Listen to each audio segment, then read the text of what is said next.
本節目內容只代表個別嘉賓及主持個人意見，並不代表本台立場。好啦，歡迎大家嚟到我哋今集嘅新節目啦。咁我哋係好耐又係冇試過人齊啦。冇錯，係啦，終於我都唔使開頭啦。係啦，你錄咗好多集咯咩已經？次次都係咁樣。好啦，我哋新節目啦，咁樣好尷尬咁樣。你唔係之前攞幾集㗎啦咩？係攞幾集，適應咗㗎啦。硬係有啲唔聚財咁樣。哦，OK，好啊。咁我哋今日 topic 係講咩啊？今日就係講呢個命運是能否改變的嗎？咁樣。啊，你點都要硬啲粗口落去嘅喎。係啦，咁啊，我哋又要研究下，首先何為命運先啦。係啦，咁啊，命運嗰啲就錄過幾集啦，我之前。嗯。咁樣呢，就嗰個重點就係其實原本啲人係冇諗過命運呢樣嘢嘅，自從有算命之後先至有諗命運啫嘛。就搞啲人啊，搞到啲人開始覺得有啲係整定嘅。係啦，你唔知咁樣，你冇得講㗎。你知道咗，咪即係話你攞個生日俾佢，跟住好似玩魔術咁樣。你啊幾多歲啊？你乜嘢啊？幾歲乜嘢咁樣？跟住中咗，咁你先至知有命運。跟住好啦，知道有命運之後，咁你就諗點解會有命運㗎？係咪有啲神秘嘅力量咁樣推住我去到嗰度一定出事啊？咁樣。或者係咪有個造物喺度弄緊人啊？係啦。嗯。咁跟住呢，我就呢個喺呢個咩啊？呢位拆解王啦、阿凡大人啦，同埋新節目嗰度就間唔中都不勝其煩咁樣。係啊，喂，我哋有聽眾話好想將呢個 New Age 拆解王重新擺上去，但係要有埋簡介喎。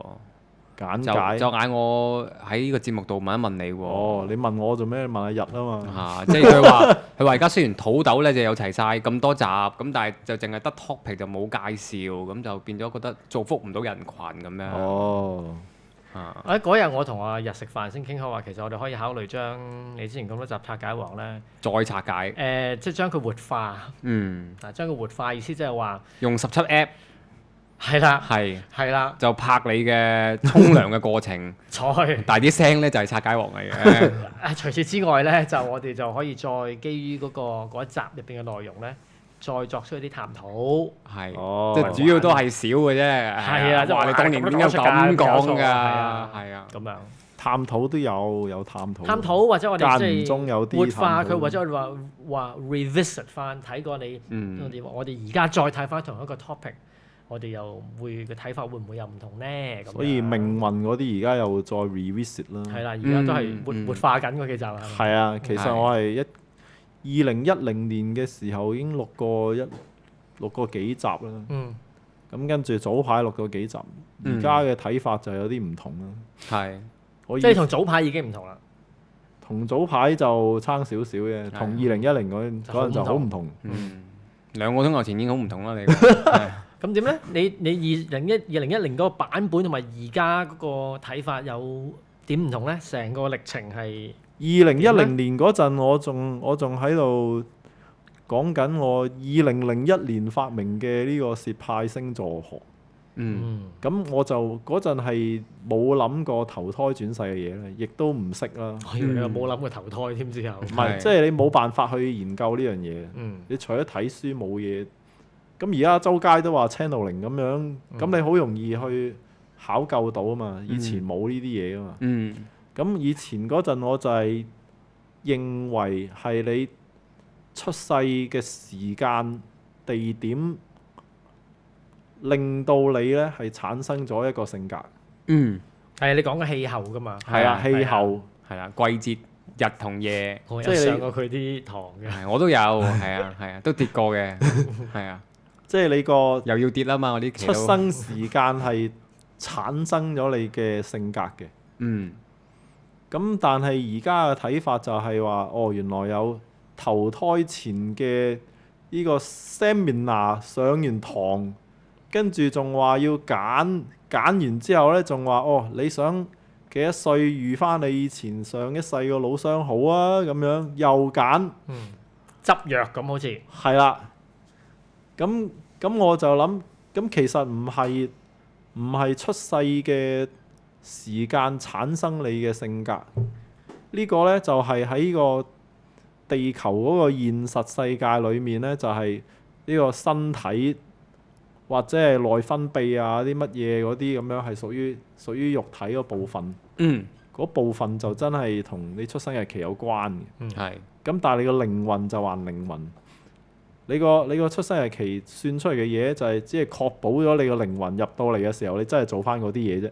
即係話其實咧，我哋而家你嘅睇法就係話，我哋出生前其實咧有得好似執藥咁揀，究竟我哋今世要遇到啲乜嘢，有啲咩考驗，有咩課題，有啲基本啲咩嘅嘢會做。咁跟住我哋出世嗰個時間地點，只不過係去好似一個印證翻一個窗口，俾我哋窺探到究竟我哋執咗啲咩藥，係咪？即係你喺物質世界，你有方法去確保嗰副計係咁樣。就係嗰盤棋出到嚟係咁樣。係啦。咁但係嗰個內涵或者意味係屬於個靈魂。咁即係話你嘅睇法同之前係反轉咗啦。以前係你出生嘅時間同埋地點取決咗你嗰盤棋係點。係啦。而家就係你嗰盤棋係點，取決咗你咩時間同咩地點出生。係啦。即係話，如果你呢個靈魂有呢個課題，你就係好自然地會揀咗嗰個時間地點去出世嘅。呢個咧又可以賴到去另一個角度去睇命運呢樣嘢。我哋今集或者今集同下集啦，隨時可能會講兩集啦。又或者下集啦。係啊，即係大家同我哋可以聽眾咧，同我哋一齊經歷下呢個一個歷程嚟嘅，即係用多角度去睇下咩叫做命運，然後多角度睇下究竟命運有冇得改變。咁另一個角度去睇命運，譬如話前嗰排都好多時候會講到家族系統排列啦。你家族系統排列就講話你有咁嘅原生家庭，就令至到你有某啲嘅課題出現。咁但係其實咧，你如果將個鏡頭再拉後少少去睇咧，往往其實你會揾到其實原生家庭只係你有呢個課題嘅近因。個遠因咧，即係你再 trace 遠啲咧，其實應該好可能就係你靈魂喺投胎之前，好似 Isaac 你所講，你執藥執嗰盤棋個格局想係點，然後跟住因為你執咗呢盤棋個格局出嚟，所以你會選擇咗喺呢個原生家庭嗰度投胎。係啊。然後你會有呢個父母，呢 pair 嘅父母有咁樣嘅兄弟姊妹，然後有相關嘅人物同你有相關嘅互動出現。咁跟住你就會出到嚟有咁樣嘅性格，或者會有啲某啲嘅課題、某啲嘅設定。係啦。就係咁樣。就喺呢個最近一兩年就有呢個改變，嗰個諗法。咁因為最近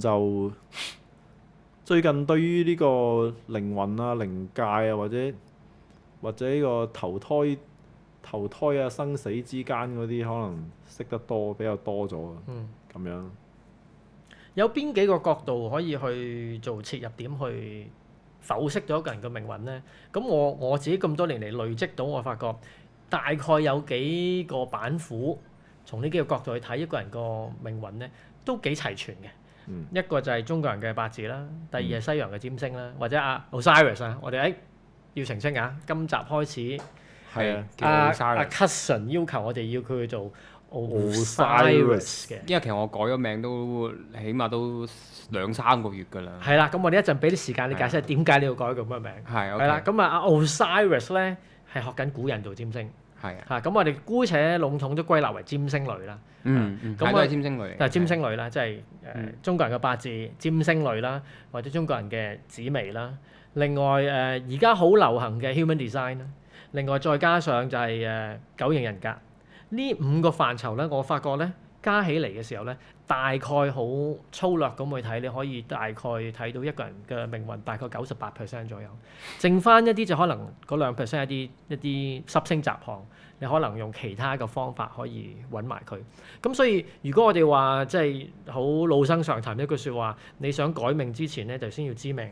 咁知命嘅其中一啲板斧、一啲切入點，就係頭先我數過5樣嘢。中國人嘅八字、西洋嘅占星咧，唔係一定係西洋咧。八字、占星、紫微，而家嘅 Human Design， 再加上九型人格。咁而你發覺呢5個範疇，最另外突咗出嚟咧就係九型人格，因為係同你出生年月日時間地點冇關。係啦，前面嗰啲全部有關。係啦，咁所以咧，但係你發覺呢5種嘅工具都係基本上你如果起到個盤出嚟啦，或者九型人格你可以斷定到一個人係咩型號嘅時候，你大概都知道嗰個人呢一生嘅主要人生課題，佢嘅考驗，佢玩嘅咩遊戲咧，基本上喺你面前呈現咗出嚟㗎啦噃。咁如果係咁講嘅話，呢個 numerology 即係數字數字學或者靈數 New numerology 味 numerology，應該可以算係生日算命，都係屬於不過比較弱雞咁解。你咁樣講人哋啊，真係係咯，我係咯鬧佢照呢一句啊，係佢講嘅啫。佢講嘅即係咋講阿子平好中意研究呢個 numerology，但係你咁話你啲算出嚟嘅嘢唔夠其他嗰啲嘢豐富咯。一個睇嗰個藍圖冇睇得咁清楚。係啦，係啦，係咁啊，數字即係都係嗰啲啫，因為唔可以有好多嘅資料擺入去啊嘛。係咯，係。咁而印度占星其實個源頭，占星學源頭都係呢個中東嗰個 Mesopotamia 啊嘛。係啊，喺嗰度傳出嚟噶嘛。咁只不過係佢個方法傳出嚟，去到印度去自行發展咗另一套嘢咁樣。就變咗印度教攞嚟做修行嘅一個占星術咯。因為我哋做修行人呢個我又想聽下喎，因為其實我呢數年嚟咧去再研究呢啲唔同嘅去窺探我哋嘅生命藍圖嘅呢啲工具咧，我個睇法越嚟越傾向去由以前嘅一啲比較宿命論，即係譬如話八字批你呢一生大概係點樣㗎啦，或者九人格批你，其實九人格原意唔係咁，不過坊間流傳到咁，就話批你嘅性格應該係咁樣㗎啦，你會有呢啲習慣嘅，或者占星，譬如話如果我用西洋嘅占星，話太陽月亮係90度嘅，通常就係我成長過程中個父母關係係會好多衝突嘅，到我大個咗喺呢個親密關係都會有類近嘅課題雲雲咁樣啦嚇。以前會覺得比較係宿命少少嘅，但而家我反而覺得唔係一個宿命，而係一個俾我哋睇今世我有啲咩課題要去專注。即係話我其實今世主要嘅 syllabus 係咩嘢？咁譬如話你大家去讀唔同嘅科目，但係咧其實每個人嘅 syllabus 都唔同。即係我嘅人生要專注、要鑽研、要升華嘅嘢，同 Osiris 你唔同。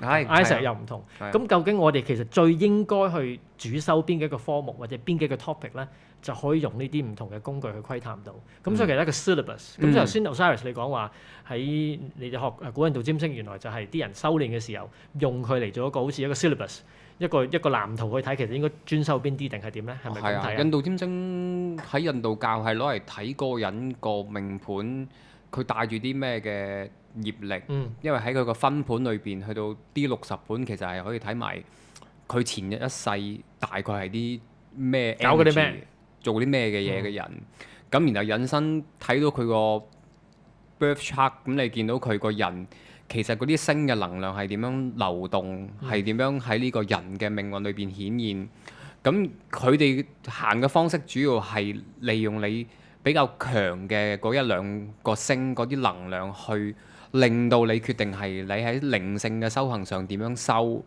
咁但係坊間一啲即係佢哋又可以好走極端，就係可能佢好市儈，純粹係想揀女婿或者揾個老婆，點樣揀個好嘅旺夫益子嘅。咁可能佢而家嗰個方向嘅時候，就可能走另一個方向，就純粹係淨係睇佢揾唔揾到錢。呢個人係啦，呢個人有冇大機會成功咁樣？就算成功，佢係應該行邊個方向成功？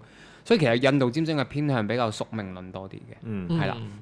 因為就算佢哋講可以改命嘅時候，好多時都係講緊牽涉一啲你出家修行啊，或者不停咁做一啲善事啊，去疏導咗嗰啲能量。但係嗰件命盤裏邊，如果嗰粒你叫做 dominant嘅星，你最主要嘅命運嗰粒星，如果係一個好強烈嘅能量點係顯現，又或者係一個落陷位係好差嘅話，其實嗰啲有嘅嘢一定係走出嚟，係個命主係一世都係好難去克服嘅，因為嗰樣嘢一出世嘅時候，個能量已經係咁樣顯現啦。有支配緊佢嘅生命。係啦，唔係唔得，但係變咗要嗰個人要好大嘅意志力。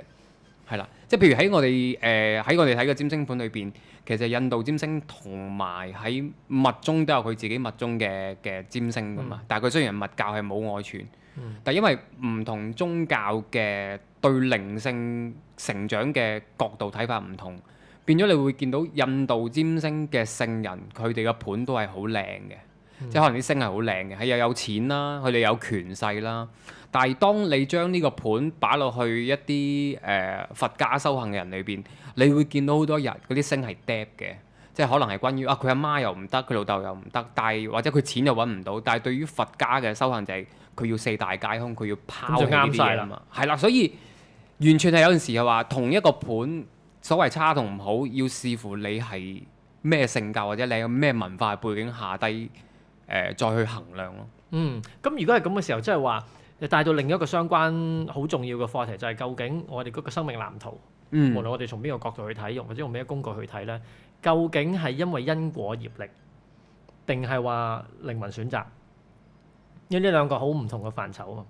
咁我記得喺另外一個台啦嚇，我哋嘅係咪叫友台啊？有台係咩？你有敵對台咁樣講嚟聽下。即係人哋點睇我唔知㗎嘛。OK，即係講我哋就一定係有台。我哋一定係擺友台嘅，係啦，friendly 嘅，我哋出名嘅台係 friendly。係啦，咁即係人哋都睇就唔知啦。咁另外一個友台嗰度咧，我都上過 Yoroko 嘅節目啊，就係講其實我哋東西方兩邊最主要睇靈性觀有個好大嘅分野。東方比較係講因果業力，如果我哋講業力咧，比較我哋嘅 definition 啊，要講清楚啲。譬如講 karma， 如果我哋去到最新派嘅啲講法，一啲比較近乎 New Age 個講法，其實 karma 佢哋就講啲 only karma is love， 唯一嘅 karma 就係愛啦嚇。咁但係其實去到我哋東方社會咧，我哋睇 karma 其實唔係睇得咁漂亮，通常帶個負面嘅感覺喺度。所以如果我哋去方便啲我哋嘅分野，可能我哋姑且講東方，我哋一般個睇法講 karma 其實比較似係業報。業報即係話我做嗰啲咩要受翻，係嚇我向人哋做嗰啲咩我要受翻，或者我曾經係對好多人做嗰啲咩，我就可能要受翻好多人對我點樣。即係有條數有個算式喺度，好似彷彿好似做緊 accounting 咁樣，一個靈性嘅一個會計簿啊，要計緊條數。咁即係如果你又發一大又唔使做嗰啲，都係業報嚟咯，但係佢唔會諗起呢樣嘢咯。係㗎，係好嘅報咯。係啊，其實到我學咗嘅時候，有邊嘢係要好覺得就係其實你要尊重一啲唔使做又或者可以好食懶飛嘅人，因為呢啲係佢前世翻嚟嘅，係啊，佢前世積落嚟嘅功德嚟嘅。其實就算無論即係可能啲人講有啲咩大有錢人佢點咁樣，你都要尊重佢，因為呢啲係佢前世積落嚟，佢而家享受緊嘅果。而我哋只不過睇到呢一刻嘅佢，咁係要尊重嘅。咁但係另一方面，可能佢亦都呢個係佢積緊一個果報嘅一個契機，就係佢喺度做緊一啲嘢係積緊業力。咁到底佢會唔會下一世或者過多幾世去還嘅咧？咁呢個冇人知啦。但係喺我哋相信嘅 system 裏邊就係有咯。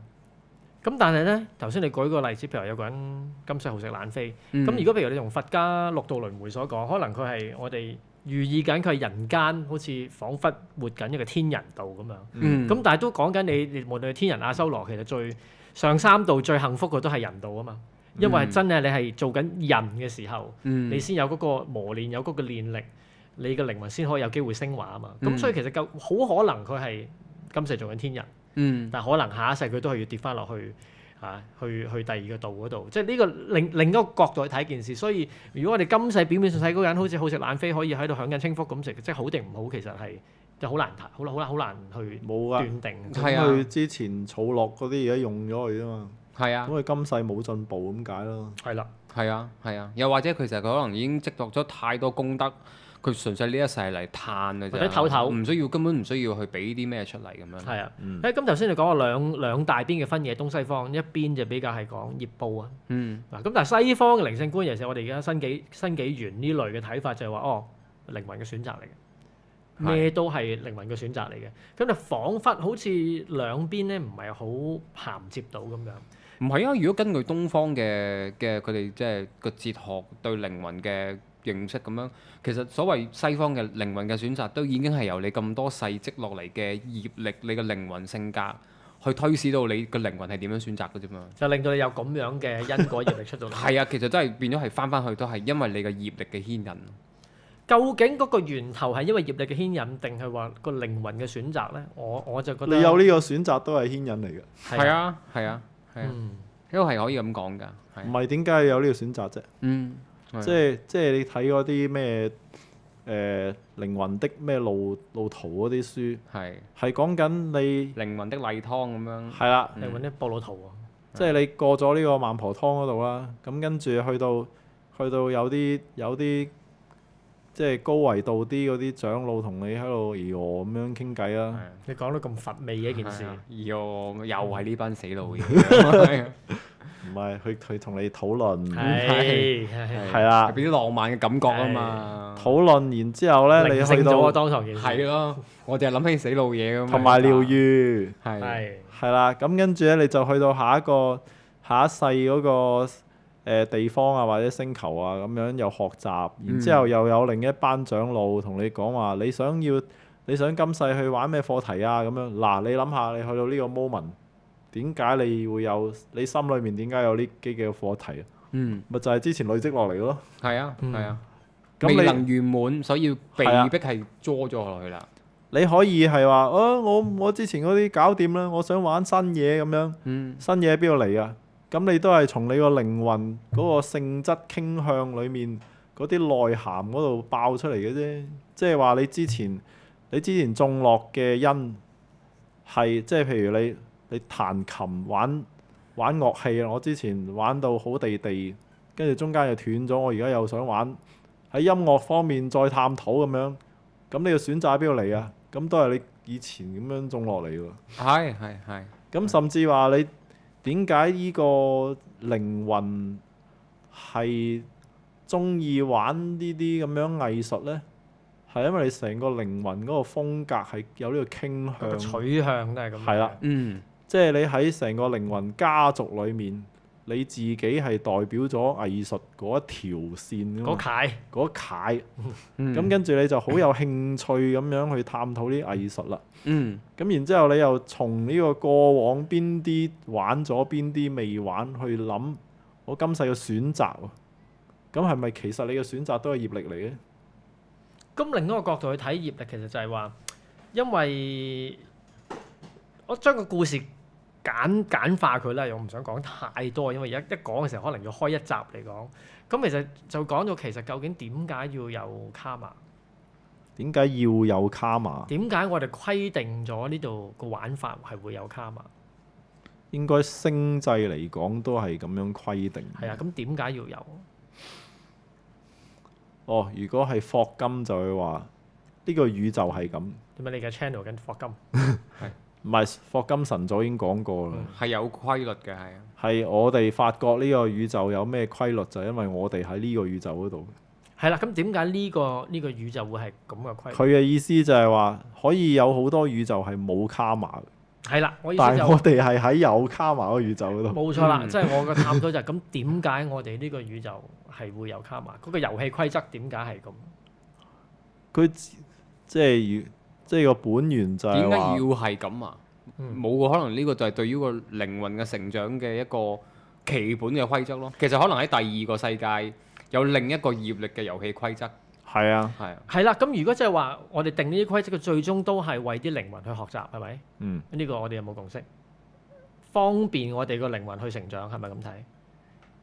我哋可以咁講嘅，你一定要有個規則，令到佢應該係點樣玩啊嘛。係啦，咁呢如果係混亂嘅話，咁嗰啲靈就根本上冇一個指導性，到底係佢係向下定向上咯。係啦，咁如果咁睇嘅時候，其實我哋再抽後一步，褪後一步去睇嘅時候，即係話呢個規則唔係一定有噶嘛。跟住頭先阿 Isaac 你所講，霍金冇講話，可能有第二啲宇宙係冇因果。係啦，有可能有呢個可能性喺度。咁即係話呢啲嘅法則其實係有一啲高靈，或者可能我哋集體意識一齊投票，或者我哋一齊 agree 咗，集體地決定咗我哋呢一個宇宙係要有呢個法則啊嘛。咁我哋就要諗下，其實咁點解我哋要定呢個規則？最終其實想我哋係都導引我哋去想學一啲嘢。其實我傾向嘅睇法就好簡單，就提醒我哋其實所有嘅靈魂都出自一個本源。即係譬如話點解會有業報出嚟？點解我對 Osiris 你做咗呢樣嘢，我遲啲會受翻，就係因為等於好似同一棵樹唔同嘅樹葉咁樣。咁你同一棵樹唔同嘅樹葉互相傷害嘅時候，其實等於傷害緊自己。咁直至到有一日，其實大家呢棵樹所有嘅樹葉都真係記得翻，大家都係由呢棵樹嗰度嚟嘅時候，其實就好自然係唔會想傷害其他嘅樹葉。咁當集體地都學到嘅時候，會唔會可能我個推斷就係話呢個卡瑪嘅遊戲基本上就係個意味就等我哋記翻，根本大家同一棵樹嘅樹葉啫嘛。即係你嘅意思就係呢個宇宙係 closed game、closed system、closed game， 即係等於話你點講啊？喺個譬如股票咁樣，你係得咁多錢喺度，你多咗人哋就少咗，咁就為之呢個封閉的遊戲。你着數咗，你一定喺第二個人攞翻嚟嘅。所以下一鋪如果到佢贏嘅時候，你就嘔翻出嚟啫。可以咁講，當我哋喺嗰個業力嘅系統度超脫咗之前，就係咁計條數。但係其實係咪一定要咁運作咧？我自己覺得其實未必嘅，因為我最吊詭嘅地方就係當你真係真心體會到業力個系統嘅運作嘅時候，你自然你就唔會想傷害其他啲人，你會尊重大家係同一棵樹嘅樹葉嘅時候，其實你好自然地業力對你嘅影響就會越嚟越減少。咁就你再諗下唔同嘅靈修、唔同嘅修練，無論係做善事，或者係通過其他嘅修練嘅方法，其實到最終都係帶我哋記翻呢樣嘢啫嘛。即係其實究竟譬如話我去捐幾多錢俾人，個重點唔係呢度啊嘛。重點係要記翻就係譬如點解我所謂今世要還翻某啲業報，就係提醒翻我可能我前生或者前好多生曾經傷害過其他啲人。咁個重點就我要記翻，原來我傷害其他人係會等於傷害自己。咁即係想提醒我記翻咩？就其實大家咁係同一棵樹嘅樹葉。呢個係嗰個重點啊嘛。唔係話去，因為我好 buy 另外一啲老師曾經教我就係話，如果我哋今世或者我哋做人嗰個修練係不斷淨係去還業報或者清業報、清業力啦所謂，其實係等於做緊一個宇宙嘅會計師，一個 cosmic accountant。但係生命嗰個存在嘅本質唔應該係一個 cosmic accountant 咁簡單，即係唔係講緊你個數簿係咪 balance 咁簡單？係咯，唔係咁樣玩嘅嘛。但係通過 balance 嘅數簿嗰個過程，希望有一日我哋嘅心真係會軟化落嚟，同埋打開記得翻，原來係大家都係同一棵樹嘅樹葉。咁其實嗰個你到最終係咪 balance 嗰條數，根本已經唔係重點。雖然係同一棵樹嘅樹葉，但我就覺得我呢塊葉咧就亂口嘅。你嗰塊應該係黃黃地都比較慘啲嘅，係啦，殘殘地嘅咁樣係啦。咁點啊？你而家咁話佢？係啊，就嚟。你會受翻遲啲。係啦，到你老嘅時候，你俾人話。我因為遲早都係會話你老嘅意思。我就係話我遲早都係會變成好似佢咁樣，係啦，啲葉黃啦，枯啦。他朝君體冇錯啦，根本就係同一條命運嚟嘅。係啦，係咯，你剛才一番言論喺好耐之前嗰集都已經講過啦。係啊，而家有冇新嘅睇法咧？而家都係咁睇，都係睇你係塊黃嘅枯葉。我都係他仍然係覺得他朝君體也相同。呢個 point 係冇變過。比之前黃咗少少。係啦，再攣啲，再攣啲。我覺得經歷咗一段時間之後，我嗰個體會，再加上即係個人嗰個體會，再加上喺唔同人嘅身上嗰個驗證啊、觀察，我都覺得係咁。咁就阿彌陀佛噶咯。點解突然間跳咗去呢度？究竟你做咩突然間要送我去西方極樂世界咧？點解唔係福壽康寧咧？點解唔係藥師佛嘅東方琉璃淨土咧？要一嘢也愛呢個西方極樂世界咧？其實究竟涅槃同阿彌陀佛兩樣嘢嚟㗎喎。唔同嘅喎，呢個阿彌陀佛嗰個西方淨土都俾你繼續收嘅啫噃。係啊。咁你究竟涅槃啦咪？未究竟㗎。我覺得我哋要 break 一 break 先。好，再講。好啦，咁翻嚟一個第二節。第二節一開頭我哋俾你講下印度占唔星。係講下點解你改名做 Osiris？啊，係講下哦 Osiris 因為講你為我哋廣大嘅市民帶嚟好多不便，嗯，係啦，，即係大家要咁樣改口嗯，係喎。啦點。解咧？咁因為咧喺我 Miss 咧有一堂咧就突然間好神秘地咧就教緊一套嘢就叫做 The Law of Vibration。嗯，咁就係講緊你每一個名每一個發音咧，其實都有個能量散出嚟係有數得計嘅，要計翻啲 forms。每一個名嘅音嘅 form 係唔同，咁然後做咗好多即係一啲練習或者佢講一個方法，即係點解某啲飛機失事或者某條街名嗰下大火點解會咁樣呢？咁然後揾咗好多個方法去計，都發覺哦原來某啲名嘅聲音加埋嗰條數係對應某一啲嘅星。如果你個命盤裏邊你嗰粒星已經係弱嘅，你仲要係發出嗰啲名係用弱嗰粒星嘅能量呢，就弱上加弱。弱上就加弱，可能甚至原來嗰粒星係空星嚟嘅，你就更加大件事咁樣。咁啊，我原本個 cousin 呢嗰個名呢，就係一粒去咗火星嗰度，但係因為我粒火星就係一個最尾嘅宮位守住，其實唔係一個吉利嘅宮嚟嘅。嗯原本我照用佢呢，就係只係 so far so good 嚟啫。咁啊，但係跟住佢就話但係當然如果你要去揀名嘅話，既然識啊，點解唔揀個最好嘅嗰粒星嘅名去用呢？咁啊，咁所以就揀咗木星嘅名去用。咁但係就揀嚟揀去一大扎嘅名，只有 Osiris 係我會覺得幾靚幾特別。即係揀咗落手。係啦，咪是咧就得翻啲 David 啊，係啊，Owen 啊咁樣嘅，即係原本都有想諗過 Owen 嘅，咁但係後尾都覺得好似 Osiris 會襯啲。Osiris 型啲。係啦，跟住咪啲 David 同阿 J 啊，好似覺得喂好似唔關我事。但係 Osiris 係唔見到姑姑嘅噃。係啊，係啦，所以我而家都唔俾你見㗎，都係認翻嗰樣嘢㗎。但後尾揾得翻㗎嘛。係啦，所以如果大家有揾得翻嘅，你記得 call 我，又或者 Facebook tag 翻我，喂你個姑姑喺嗰度係啊，啊咁樣。係啊收起咗咁樣。係啦，咁啊，同埋個故事就係、雖然揾唔翻啊嘛，但係後尾專登佢老婆係唔知同邊個打咗一個石頭嘅姑姑俾佢啊嘛，袋住先。你諗下呢個石頭嘅姑姑係咩啊？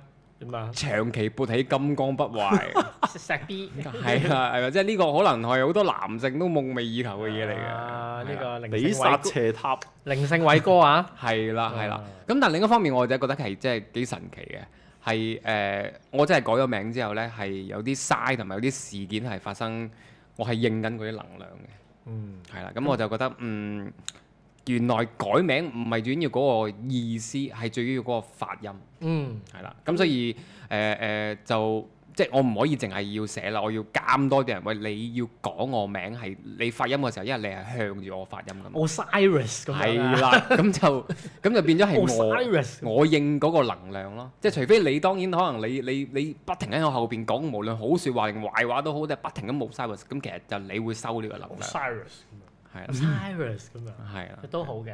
係好，明白。唔怪得馬航777咁樣。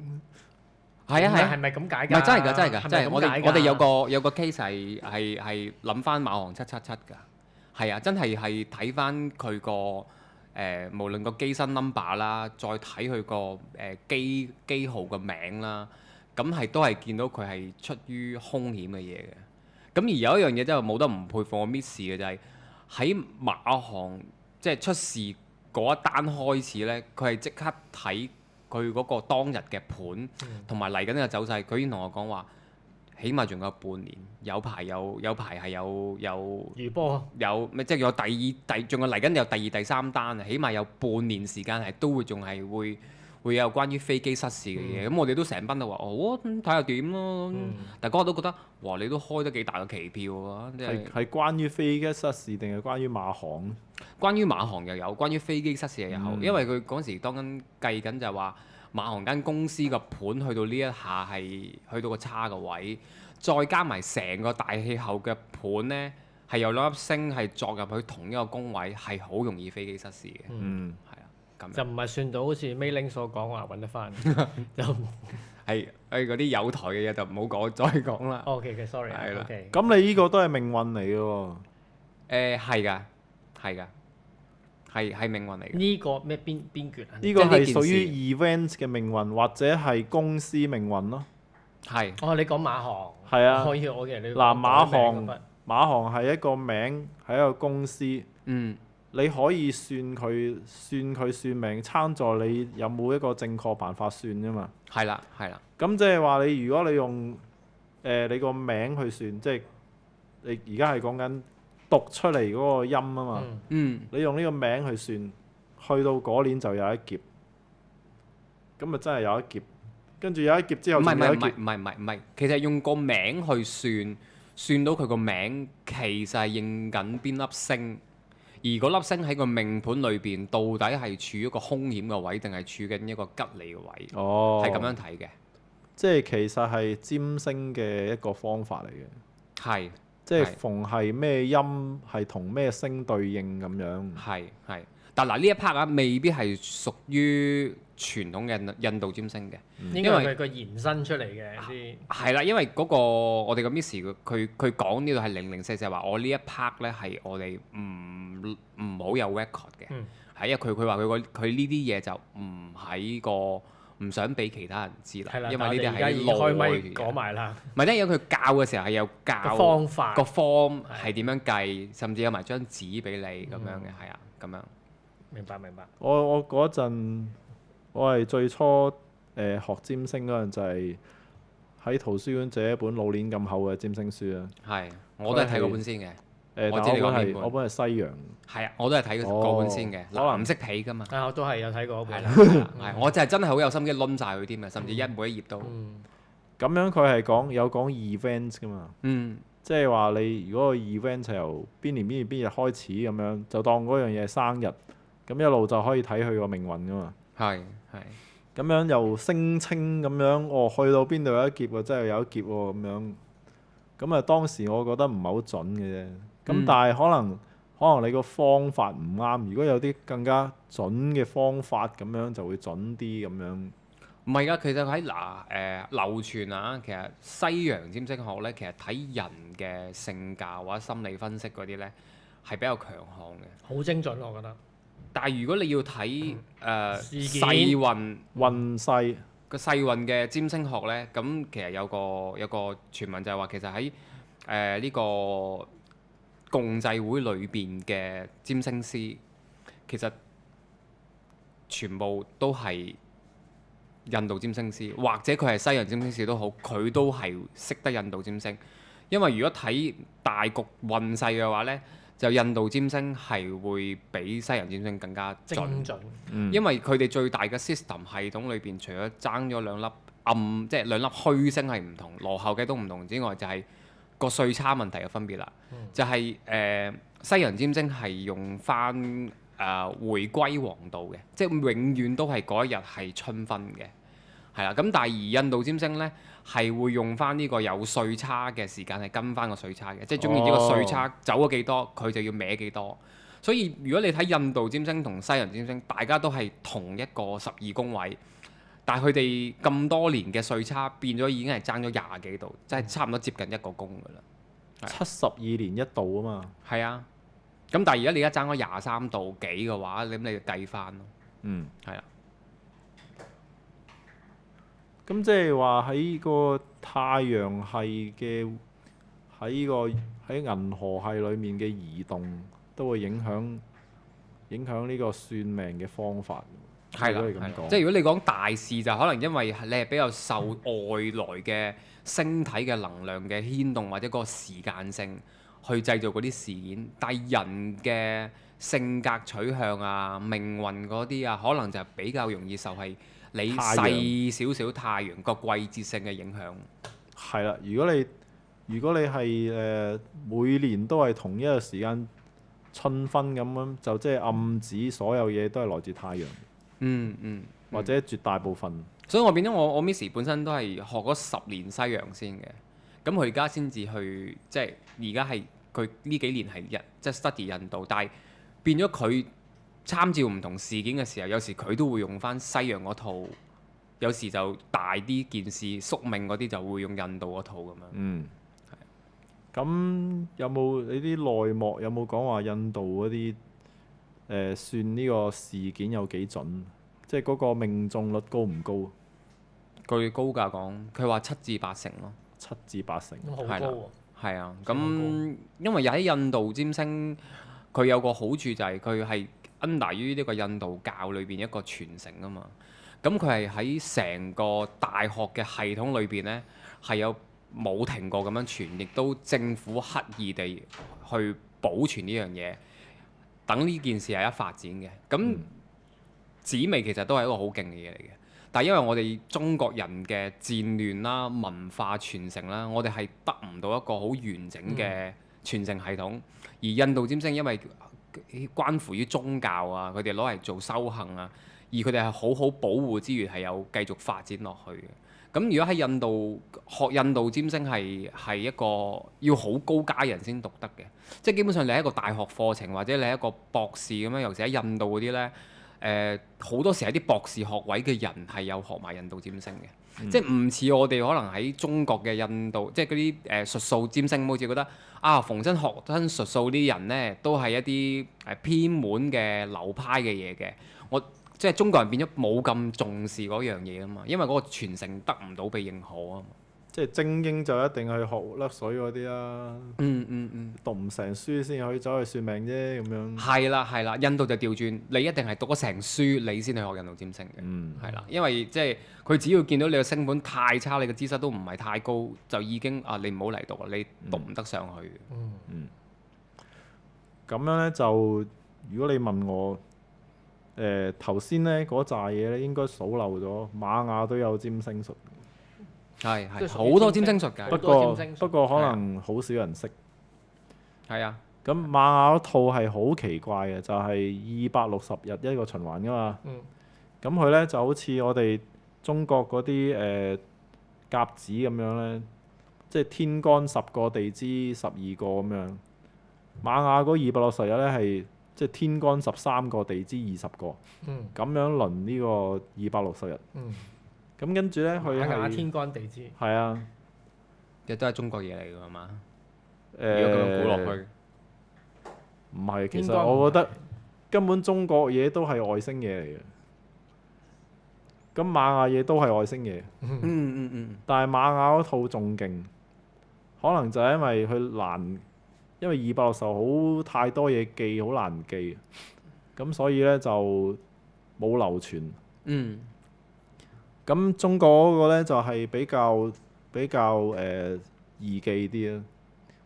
咁中國係講緊呢個金星對地球，唔係應該話金星對呢個中國嘅嗰忽嘅天氣影響，跟住就木星對嗰忽天氣影響。咁所以呢，你可以假設呢，八字最準應該係喺翻中國，仲要係中原，其他就應該冇咁準嘅。咁但係呢，我又好奇怪地呢，就係有非常之少數嘅人係冇雷公咁遠走嚟揾我占星，唔係占八字。準唔準咧？好似準。彷彿準。係啦，嗰個人係喺哈薩克斯坦隔離嘅呢個俄羅斯嗰個城市度出世。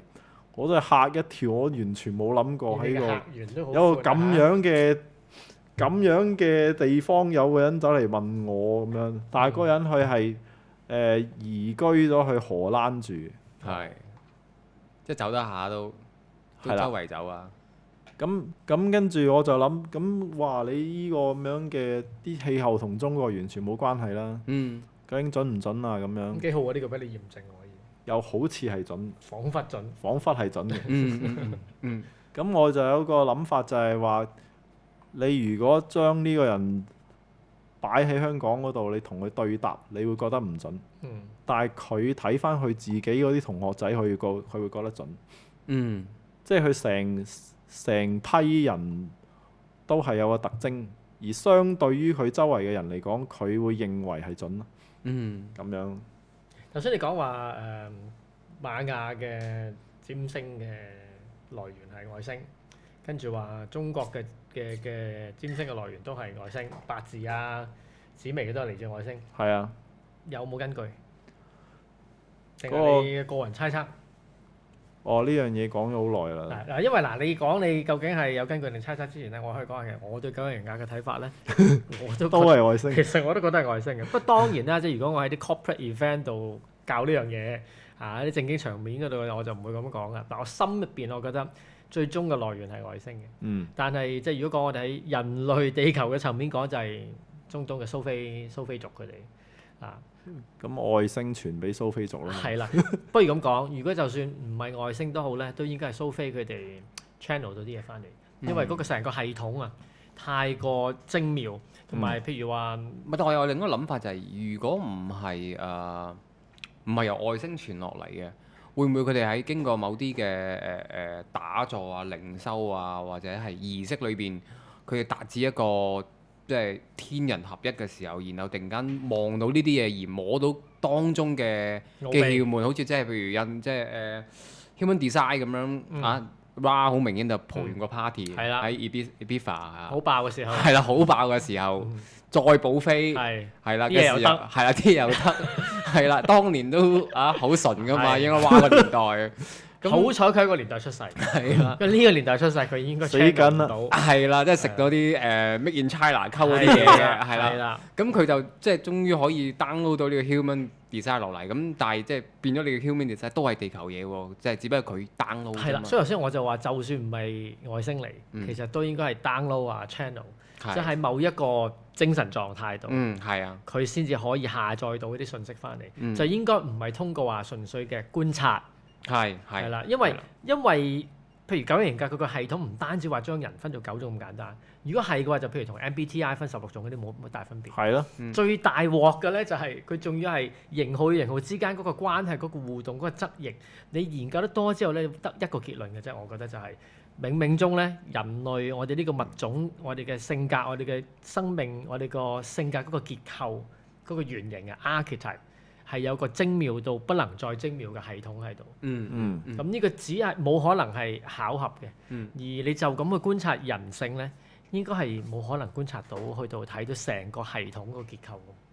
係咯，你冇可能有一個人係突然之間諗晒所有嘢。係啊，即係譬如話你要觀察到人有9種基本嘅性格咧，都唔係難，但係你要仲要可以知道型號之間嗰個關係、嗰個互動。呢一個就係遠超越咗即係觀察人性呢樣嘢。係，我都相當推崇呢個九型人格嘅，係啊。我有一次博大精深嘅學問。非常係咧，我有一次上堂嘅時候，無端有個人 channeling，跟住佢話呢個易經都係 channel 翻嚟㗎嘛，係外星嘢嚟咯。因為我哋不嬲嗰個講法都係話通過觀察大自然啊。各樣嘅嘢觀察，跟住又感受到咩係陰陽咩五行嘅咁，我自己覺得傾向應該係呃人。唔係你易經呢個陰陽，即係2變4，4變8，8變64，呢個 idea 可能係諗出嚟，即係人腦係有可能諗到咁，但係64卦嘅排列次序一路以嚟冇人講過點解咁排。係一個謎嚟嘅。而呢個謎咧就係喺個19唔知90幾年有個澳洲嘅女 professor 就話呢個排列係可以對應翻 DNA 同呢個 amino acid 即係呢個氨基酸嘅生產嘅關係。係好整齊咁樣一楷楷咁樣擺晒喺度。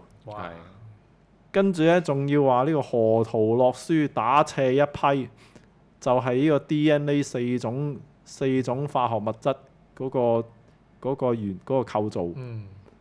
咁你話啦，咁樣即係大家嚟試下呢啲真係點解可以突然之間諗到啫？咁然之後仲有嗰個乜嘢DNA 見到螺旋結構嗰個唔係諗到噶嘛？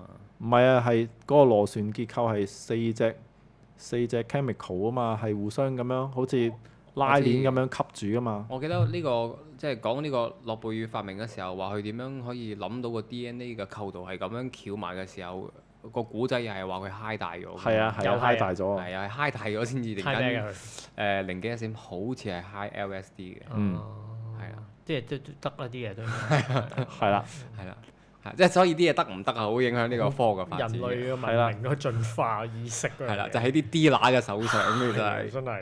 咁跟住喺呢個2012之前，有個人有個數學家無端又話有個碎形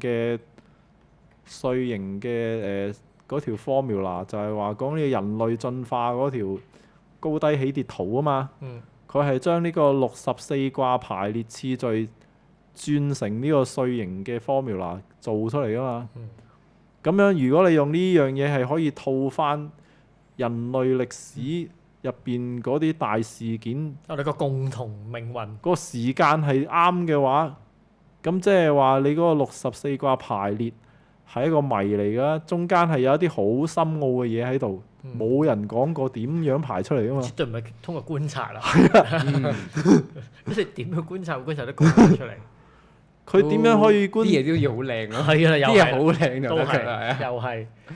因為呢個易經最早講就係周朝成立嘅時候，嗯係公元前幾多1000年嗰陣，啲人連字都唔識，即係得2%嘅人識寫字。嗯然之後呢，嗰陣作文作200字咧，已經係好似便秘咁樣噶啦。嗰陣即係周朝開始嘅時候，啲人作文係一句一句咁樣作嘅啫嘛。嗯佢要點樣諗先諗到易經呢樣嘢出嚟啫？嗯諗唔到㗎。嗯，咁但係你諗下周朝嗰啲係叫做作文作200字已經好辛苦啦，但係天干地支係再早800年嗯已經存在咗啦。好勁你點樣諗呢個5年嘅循環同6年嘅循環搭埋之後係點樣？冇可能。你就算嗰陣嘅人，你教佢都冇可能教得識啊！最吊詭嘅就係話有天干地支嗰個系統都已經係好奇妙呢件事，仲要從佢可以延伸到呢啲咁嘅 cycle，仲要印證到。唔係啊，其實就係話天干地支係佢係用嚟記載呢個 cycle，嗯係一個曲，即係一個密碼嚟記載住呢個5年嘅 cycle 同6年嘅 cycle。嗯你要揾翻喺個時間線上面邊一年開始，你先至用到嘅。即係話你一定要扣落去邊格？係啦，你一定要明白晒成個 cycle 點樣運作。咁咪就係咯，即係你要一定要係有嘢印證到，你先發覺原來嗱，首先我先要知道原來呢個 cycle 係事實嚟嘅，係啦即係，有呢個 cycle，跟住再套落去你個歷史嘅邊格，係啦，咁即係話我要有印證到先知噶嘛。係啦。係啊，咁公元前千幾年咁樣點搞出嚟咧？點印證？觀察。嗯，唔係你可以想像係亞特蘭提斯已經有嘅。嗯，食咩嘅咧？當年佢哋都係吹佢啲奶喺手上嘅。係啊，當年食咩嘅咧？係應該有啲嘢我哋未食過嘅。嗯係係，我記得咧，當年公元前千幾年已經有個麻字㗎啦。哦，蘇麻係嗰個麻字係好耐歷史嘅，就係大麻咁解。哦，我哋台上面有呢個麻辣花生嗰個麻，此麻不同，起碼係唔同嘅。但係都食到有呢個境界嘅都有個，麻係啦字喺度。係啦，嗯，咁跟住咧，呢個 human design 咧，仲要係將呢個西洋占星術同埋印度講嘅輪位，再加埋64卦嗯， 3樣嘢 fusion 埋一齊，係冇可能諗出嚟冇啦。錯。嗯，所以結論就係都係 high 大咗，都係啲係啊乸，取決於人類嘅命運係啊！啊，人類嘅命取決於啲乸手上。係啊，咁我哋帶翻我哋今集想講嘅主旨就咁好啦，我哋用咗一節近2節嘅時間去講大概咩係命運，無論係個人層面定係集體。咁有冇得改咧？係喎。其實集體命運呢樣嘢係啲算命嗰啲冇人諗嘅喎。咩叫冇人諗？即係話算命呢樣嘢咧，就好耐之前已經發明咗啦。歷代咧都有人將個內容修改嘅，即係佢會將嗰個咩星等於乜嘢性格咁樣，係會越嚟越詳細啦，越嚟越套得準啦。同埋咧，你如果社會模式變咗，佢又會改啲內容，修正一啲係啦。咁譬如話咧，以前八字咧，即係其實100-200年前，唔係，其實八字嗰個歷史都唔係好長嘅。八字係最早係唐朝先至叫做完整咗，啊，咁近期嘅原來。唔係應該嚴格嚟講係宋朝先完整嘅。嗯。咁紫微斗數係宋朝先開始嘅，仲有紫微斗數嗰條 formula 係唔知喺邊度走出嚟嘅。嗯。佢係一個加密咗嘅占星嚟嘅。嗯，你完全你睇紫微斗數盤，完全睇唔翻原本嗰星係乜嘢嚟嘅。紫微有3粒最緊要嘅星咧，係點解會都係同西洋占星或者印度占星都係睇嘅嘢差唔多咧？就係、因為有3粒星，佢哋用實星就係分別最緊要嘅太陽、月亮同埋木星。咁所以月亮係睇心嘅，太陽係睇個人自我嘅表現嘅，木星係睇你嘅福德或者睇啲錢銀靈性上嘅嘢嘅。咁呢3樣嘢已經係最重要嘅嘢，大家都係睇嗰三樣嘢，變咗。所以大家你睇唔同範疇嘅紫微有八字或者占星都好，點解有啲嘢你會睇到同一件事？不謀而合。就係因為其實佢都係睇緊最緊要嗰三粒星咯，係啊。嗯但係因為佢變咗有啲星係虛星嚟嘅，其實基本上係一條數嚟嘅，就唔係嗰粒星就真係天道咁樣。 encrypt 咗咯，好似你講，唔知係啊唔知睇緊乜。唔知睇緊乜。係啊，咁咧紫微斗數應該係明朝先至完備嘅。嗯。咁即係個歷史仲短。咁咧跟住就係直到呢個2次大戰之前嘅中國算命，佢話你死梗嗰啲，去到近期咧係唔死嘅。嗯。你只要諗下你急救嘅技術，係你就知道好多嘢之前係死緊嗰啲，而家係唔會死嘅。係咦？咁呢個賴到我頭先，我哋開咪前講，其實我俾好幾個人算過某個歲數一定死嘅喎。係啦，係啊，即係又俾啲通靈定係八字定係睇相定唔知乜嘢咁樣，超過3個嘅，都係話某個歲數應該係有個大限，嗯應該係有可能過唔到嘅，咁但係過晒啦。嗯，嗯。淨係你食啲嘢靚咯。係。啊，你個 D 乸都應該啲貨幾好，唔係食到你田園益壽咁樣。你嗰啲咧就係喺靈性方面嘅急救技術都係提高咗嘅。咁所以我嗰陣時就係喺最低位嗰啲時候咧，就反而係最想揾方法去幫自己。嗯，係啊，咁所以都係喺即係個人嗰個靈性嗰條路度最 intensive 地去修練，都係嗰段日子。嗯，而一邊修練之餘咧，一邊都係會換翻個 D 乸。我排咁低，應該食啲嘢都應該唔係好靚。咁跟住點啊？跟住就係究竟有冇得改啊嘛？嗯嗯有個講法就係有冇得改都係整定嘅。嗯。咁其實咧我有少少另外睇法啦，即係有乜改要整定嗰下係有啲盤係差到係真係你係改唔到嘅。嗯除咗最 hardcore 就係話捨棄佢咯，你直頭係出家捨棄佢，咁嗰件事已經對你唔構成任何影響啦。因為最緊要係你呢件事裏邊嘅影響有冇影響到成個人嘅心識啊情緒啊嘛。如果你連嘢都捨棄埋佢嘅話，咁呢樣嘢就可以捨棄嘅。哦，出家咪就係改命嘅其中一種方法，係啊，咁但係頭先應該係你講啦主要方法添。係啊，你話即係一路以嚟。佢改唔改到，係啊，都已係關嗰條命事啊。一路以嚟最有效嘅改命方法就係出家，嗯即係信佛。係咁樣信耶穌就冇乜效。係咪㗎係咪咁對某計啊啲人係會有用嘅，係咪咁計㗎條數？但係信耶穌嗰啲係唔會走嚟算命嘅。又有道理。呢個令我諗起嗰陣時我帶我自己嘅一個好朋友，多年嘅好朋友。咁嗰陣時啱啱佢識咗個新嘅女朋友。咁咧佢係我帶佢去睇我嗰陣時一個都係算命嘅一個朋友。嗯，咁佢再加上佢係睇氣場啊、睇氣息啊各樣嘅嘢加埋，咁佢就講啊，你而家呢段係就佢用嘅用詞就係業緣嚟嘅，唔係姻緣嚟嘅。咁跟住我朋友驚佢鼻哥窿冇肉啦。佢話不過係可以將佢變姻緣，但係你要好努力咁去修行。係。咁咧，我朋友其實一路以嚟咧，好得意喎呢個故事就係佢一路有修行開，但係就自從識咗呢個女仔之後咧，就抌晒所有呢啲嘢。嗯，係。咁跟住咧，咁即係應該好索嘅。都索嘅，係。都索嘅。咁啊，但係都唔關索唔索事嘅，我諗。咁你問收第啲嘢就好難再修行㗎啦嘛。係啊，咁嗰位師傅就話：我知道啦，我知道你識咗呢個人之後，你就抌晒你啊！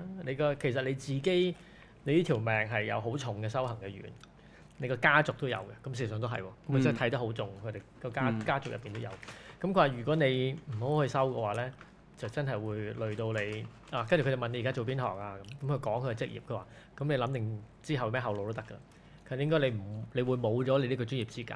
咁啊，試過而家10零20年之後咧，咁佢真係差唔多都要轉行。其實唔轉行留喺嗰行度都真係丟鹽水。都頂到10零20年啦，都好啊。但係中間都真係都幾好危啊！好危嘅，咁咪都係分開咗嘅。咁當然佢中間佢係冇修行嘅。嗯。咁我嗰陣時作為佢好朋友都即係提咗佢好多次。咁跟住好啦，咁啊帶到一點就係頭先 Osiris 啊。對住你講啊嘛，Osiris。係啊。你話如果嗰個盤係好差嘅，就應該改唔到。我反而有另一個睇法，我覺得係如果根據我個人嘅經驗就係，其實應該個人都改到，但係咧要睇佢嘅意欲，即係佢嘅意願夠唔夠強，佢個 intention 佢個發心，佢嘅念夠唔夠強。而我就發覺咧，通常所謂個盤差嘅咧，嗰把口就可能佢把口就會講到好想改。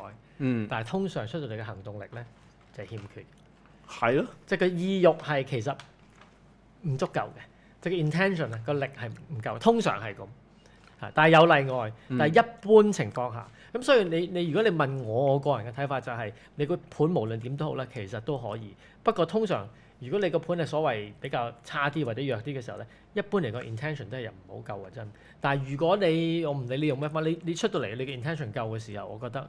其實係可以改。咁可能即係如果真係好差要改嘅時候，可能做個方式可能即係唔同咯。可能有少少俾多少力度之餘，介紹嗰啲啦，可能再 hardcore 啲。有嚟。咁同埋我自己又覺得，譬如頭先你哋要講話，就出家係最有效嗰個改命嘅方法。我覺得會係嘅。咁但係會唔會可能我哋睇翻我哋成個人類集體嗰個意識？行到去而家又2012啦，又咁多新紀元嘅嘢啦，又講話地球嘅頻率又上咗去啊，呢樣嗰樣啦，第幾次元啊，啲咁啊，又揚升啦 critical 啦咁，似乎又好似以上嘅唔係真係廢噏嘅喎，又真係好似彷彿地球去到呢數年之間咧，就多咗好多啲方法去俾我哋去將我哋嘅命運去改寫，而係真係相對嚟講係有效。咁同埋似乎以前可能你要收好耐，你要好辛苦。先至可能有少少嘅改變嘅一啲情況咧，喺而家呢個世代，又似乎我哋嘅意識去到嘅地步係比較容易啲，短時間內有一個效果喺度。會唔會又有相關？即係同我哋整體，無論我哋集體意識定係我哋個太陽系行到邊度啦，嗰個整體太陽系嗰個頻率啊，諸如此類咁樣，會唔會有可能有關咧？我贊成啦。起碼以眼部嘅速度真係快好多。都係㗎。係。所以由你發覺自己唔對路，去到發覺原來有得改，唔係原來我需要改變，然之後原來我係有方法可以改變嘅。呢個時間可能以前係幾廿年，而家去到好短咯。係啊，好快嘅可以係。咁咧對我嚟講咧，就係一個人佢想唔想諗命運係整定嘅。即係以我而家嘅即都係宿命。近呢2年嘅認知咧，就係我見嗰啲通常都係差嚟先去睇嘅啫。即係去到有啲衰衰地咁樣，先至突然間會想睇盤嘅。你嗰期都風生水起咧，睇乜鬼啊？就未必會睇嘅。又或者即係只有你即係曾經係衰衰地然後睇完個盤之後好旺，咁然後你對個人就好 buy 之後，無論我幾旺幾衰都係不停咁睇咯。我又咁睇喎，似乎有睇嗰個流派本身一路以嚟嗰個運作個模式係點？即係如果譬如話八字咁樣，佢本身先唔講八字呢樣嘢個本質，但係喺我哋好多人嘅手上嗰個應用都係傾向係比較宿命啲，比較批死啲嗰個講法嘅。你見好少講八字嘅人、論八字嘅人，或者批人哋嘅命盤嘅人，會比較新派講話啊，先知命跟住改命，咁樣嘅講法好少係咪？咁似乎呢一類流派嘅工具吸引嘅人就會係 Osiris 你所講，即係比較通常覺得會唔會有條命有問題啊，先去睇。但係調翻轉一啲比較，我覺得近乎而家我哋現代嘅河車嘅啲工具，譬如 Human Design，即係你睇睇 Cadora 佢研習呢套東西。就似乎因為佢比較講係人嘅心性，同埋係講你嗰個發揮個潛能嘅可能性，唔係講宿命，就係講我會咁樣形容嘅，即係譬如有人問我話點解你唔學 Human Design 咁樣咯？我就話其實即係應該有兩樣嘢互補下，即係我覺得話就係講佢話 Human Design 就係你將你嘅人當成係一架車，你了解你架車嘅性能，應該你架車係點揸。咁但係我嘅引導占星就係保領嗰兩樣嘢，就係我係一條路，我話你聽你呢條路係大概會點，大概咩時候你會遇到咩分叉口，而你架車應該點行，就係你另外個選擇啦。係啦，咁所以就話譬如 Human Design exactly 你所講啦，就係你知自己嘅本質，係啦，然後點樣將自己嘅本質發揮到最升華，係啦，嗰個狀態發揮到最好嘅個潛能。咁如果係呢類嘅工具，可能會吸引嘅人就未必一定係要去到好梅冧對嘅時候，都會去睇。所以就睇你嗰個流派，你嗰個工具本身不嬲運作嗰個模式、嗰個走向係點樣嘅。冇錯。係啊，如果比較宿命啲嗰隻，通常只係吸引啲梅冧對嘅狀態嘅人先會去睇。通常都係咁我發覺。係啱啊。因為始終你了解你架車嘅性能係唔需要等架車壞同好嘅時候你先去了解。係啦，可能本身我已經好好，我想再發揮個潛能，再盡啲嘅。係。咁都會係去研究呢啲嘅流派。即係我想講嘅就係一個人嗰個 soul age 係會影響到佢對命運嘅睇法嘅。咁咧講起呢個，其實我係想講咧，就係話究竟咩人會對呢個命運有興趣咧，都係整定嘅。不過忽然之間我又發覺咧係已經夠鐘啦，所以就留翻下一集講。好啦，咁我哋下一集翻嚟再見啦。好啦，拜拜啦，拜拜。拜。拜拜。我係3個712。